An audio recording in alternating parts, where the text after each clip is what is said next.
Behind me, Merritt Bowman is a 49-year-old father of twin boys, which you could see, and a football coach and paraprofessional at Deptford High School in New Jersey. For years, Merritt put off going to the doctor because he was, like many Americans, afraid he could not afford it. But when the Affordable Care Act was passed, he finally got the coverage he could afford.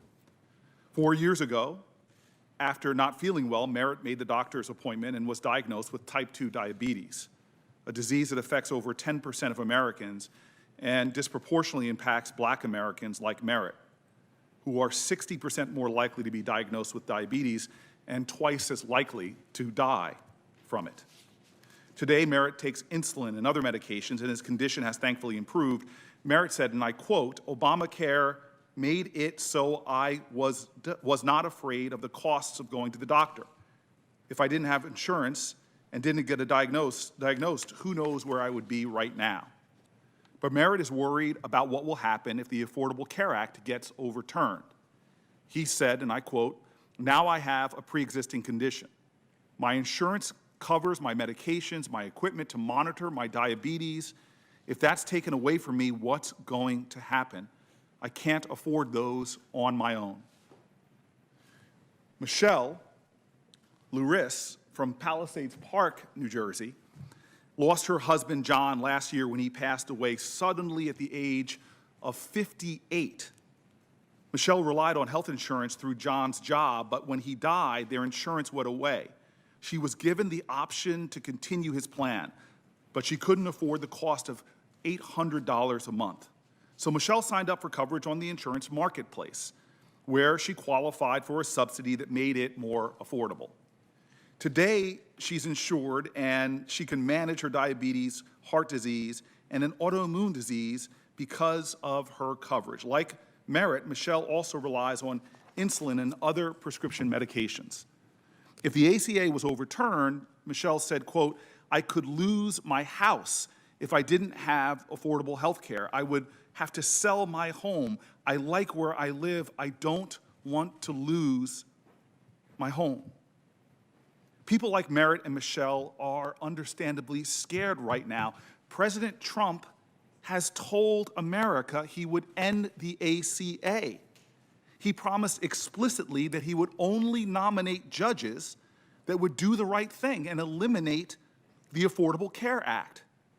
People like Merritt and Michelle know what a future without the ACA looks like. It looks like 130 million Americans with pre-existing conditions, from cancer survivors to people with disabilities, being charged more or denied coverage completely. It looks like 20 million Americans losing their access to potentially life-saving care in the middle of a pandemic that's already killed over 214,000 Americans. In New Jersey, we've lost over 16,000 people to COVID-19. 595,000 people would lose their coverage without the ACA.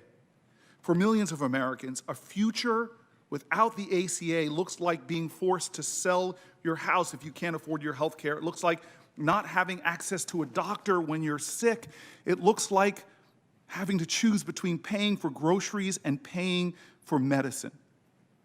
And people are scared right now for another reason, because they know what a future without the protections of Roe v. Wade looks like, because President Trump has explicitly stated that he would only put up Supreme Court nominees that would overturn Roe v. Wade. He said it clearly. We should believe him.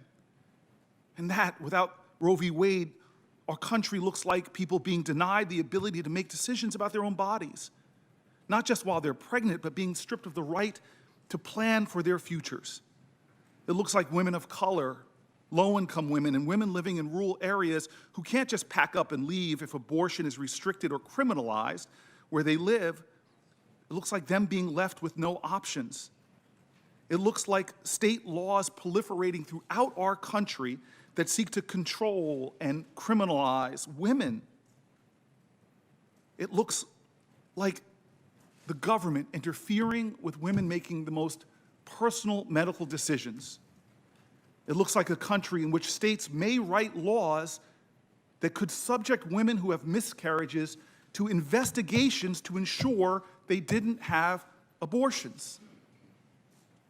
In America today, people are scared. You've heard from my colleagues, we are getting calls to our office where people are afraid.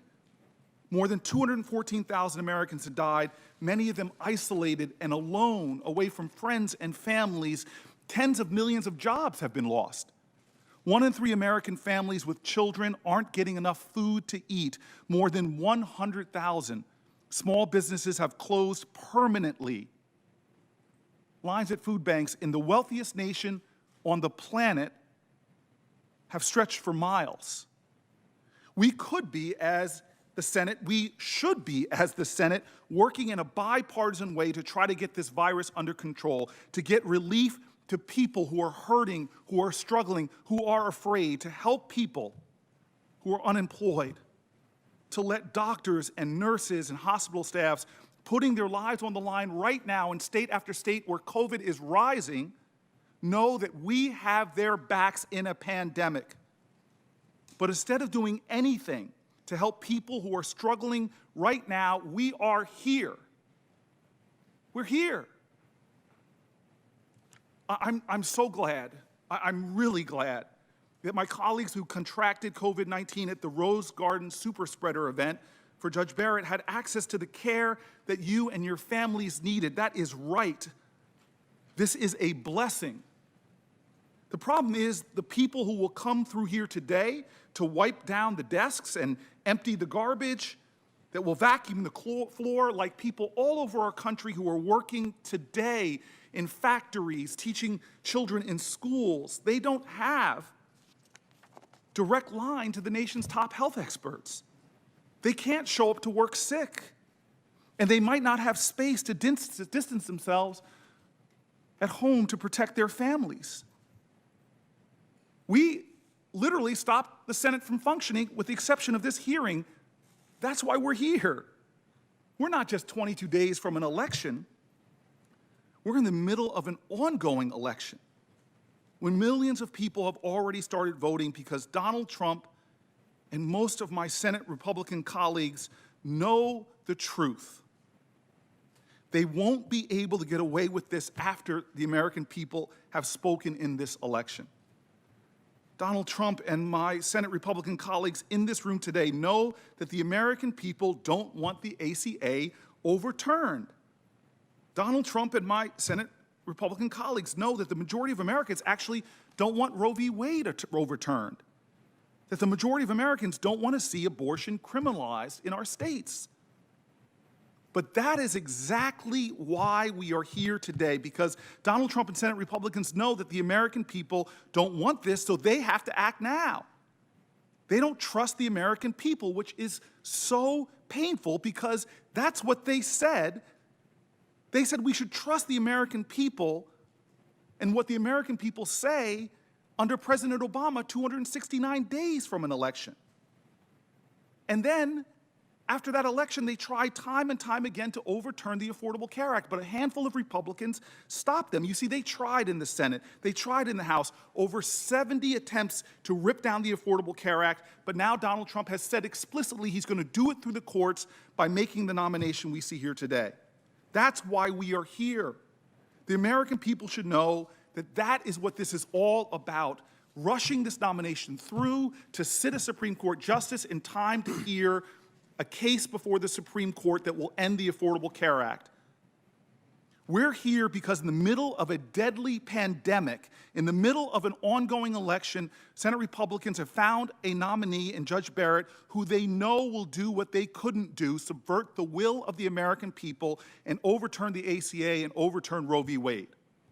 That's what this is about. That's why we're here. It's very simple. Senate Republicans know the American people don't want this, but they don't care because they have only one small window of opportunity to work the system, betray what the American people want. And so they're desperately rushing to complete this process before America starts voting, but they don't have to do this. If one of my colleagues will stand up on this committee, we can hold this over until after an election. If two of my colleagues on the Senate floor agree with their other two colleagues, Republicans, we can stop this. Otherwise, this is a charade when they say this is a normal Judiciary Committee hearing for a Supreme Court nomination. There's nothing about this that's normal. It's not normal that Senate Republicans are rushing through a confirmation hearing, violating their own words, their own statements, betraying the trust of the American people and their colleagues, and failing to take in this hearing even the most basic safety protections to protect people around them, all to ensure that tens of millions of people will lose their health care when we're 7 months into one of the worst public health crises in the history of our country. It's not normal. This is not normal that millions of Americans like Michelle and Merritt are just scared of a deadly virus. They're scared of their fellow Americans who are sitting in this room right now. They're scared that their government and their institutions will be manipulated by people who could not work through the democratic process to take away their health care and are trying an end run to achieve that. Nothing about this today is normal. This is not normal. What is going on in America today, in the midst of a deadly pandemic and an ongoing election, having a rushed Supreme Court nomination hearing is not normal, and we cannot normalize it. People are voting right now. The American people should decide. The American people should decide. The American people should decide. I will not be voting to confirm Judge Barrett's nomination. Thank you. Senator Crapo. I would like to submit a letter for the record, if I may. We should not be rushing, as I said, this process. My colleagues agree with me that we should be working to protect the health and safety of Americans across the country and taking the precautions, greater precautions in this workplace. I'd like to enter into the record a letter from Senators Leahy, Senator Harris, and myself that we sent to the chairman last week asking that these hearings not proceed without proper testing measures, without all of us being tested and a COVID safety protocol being put into place. Thank you. Without objection.